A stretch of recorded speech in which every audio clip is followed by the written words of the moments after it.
Друзья, добрый день! Продолжаю отвечать на вопросы. Сегодня вопрос такой. В 2022 году я реализовала свою мечту о смене сферы деятельности. Я уволилась с работы и погрузилась в интенсивное трехмесячное обучение по направлению управления персоналом HR. Каково же было мое удивление, когда после успешной сдачи выпускной работы а, я, я испытала упадок сил и некое опустошение.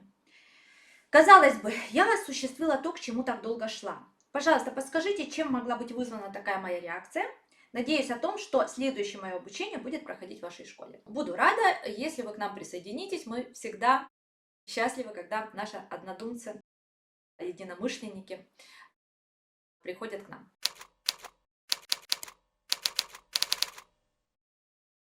Отвечаю на ваш вопрос. Значит, смотрите, то, что с вами произошло, на самом деле достаточно типичная история, которая случается со многими людьми при переходе, например, часто это бывает при переходе от обучения в ВУЗе, да, когда это первое вот образование, идет школа, ВУЗ, и потом человек выходит на работу.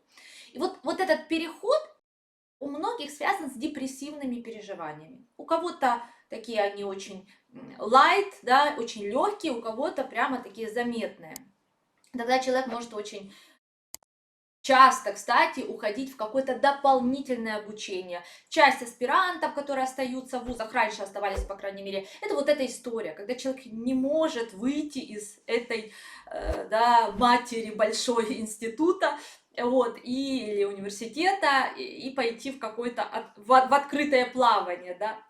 Ну, сейчас немножечко эта траектория такая не настолько линейная, да, часто люди вот приходят после школы, идут в вуз обучаться и уже во время обучения начинают работать, и все это более плавно. Вот в мое время, кому там сейчас 35, 45 лет, 50, да, вот у нас была более линейная история, и многие с этим сталкивались, я уверена, когда вот заканчивается вуз и накатывает депрессия, да, потому что в психике происходит процесс сепарации, да, вы были в чем-то одном, да, ну, не зря университет называют альма-матер, да, ну, потому что это некая мать, школа, университет, это то, что психически нами воспринимается как такая материнская среда, и вот из этой материнской среды нужно выйти в какой-то такой мир уже менее структурированный, менее управляемый, потому что в любом университете есть очень понятные правила, да, вот в 9 начинается занятие, вот так вот зачеты надо сдавать, вот так вот здесь учить и так далее, да, и эти правила, они структурируют и дают такую вот стабильность. Так вот, да, когда приходит время вылетать из этого гнезда, естественно, случается депрессия. Это нормальная реакция на любую сепарацию. Другой вопрос, что у кого-то психика выдерживает и чуть-чуть погрустил, чуть-чуть опустошение, чуть-чуть каких-то разных состояний, у кого-то может психосоматика небольшая пойти, ну и человек дальше этот период прошел и идет дальше развиваться. Сложность, если человек не проходит эту депрессию, да, то есть депрессия это всегда, смотрите, это на самом деле полезная штука, она про то, что депрессия это всегда, когда мы с чем-то старым прощаемся, в новое уходим. И вот это отгоревывание старого, даже если там было не очень хорошо и так далее, это все равно была территория вашей жизни. И мы всегда, внутренне, я про глубинные процессы, мы всегда горюем, да, мы всегда должны это отпустить. Так вот, если этого не происходит, человек говорит, на глубинном уровне, нет, я не хочу дальше идти. И он в этом застревает. Как это выглядит? Люди, которые бесконечно обучаются. Вот сейчас это культура наша, которая всех стимулирует обучаться, она это подпитывает. Человек говорит, нет, я еще не профессионал, я еще пойду на 3 курса, еще на 10 курсов. И как бы это для всех выглядит, боже, какой молодец, как он вот какой ответственный. А на самом деле это уловка систем психических защит. Я буду бесконечно ходить по обучениям, потому что не хочу проживать вот эту депрессию и выходить во что-то новое. Вот. И в этом смысле, да, вы для себя тоже можете подумать, почему обучение-то было что-то такое для вас классное, воодушевляющее, как я слышу, по крайней мере, по тону вашего вопроса, а потом раз, и вот уже, когда надо переходить в работу, это что-то такое сразу не хочется, потому что, ну, в целом обучение это детская позиция, да, есть некий родитель, лектор, эксперт, руководитель программы, который он организует пространство.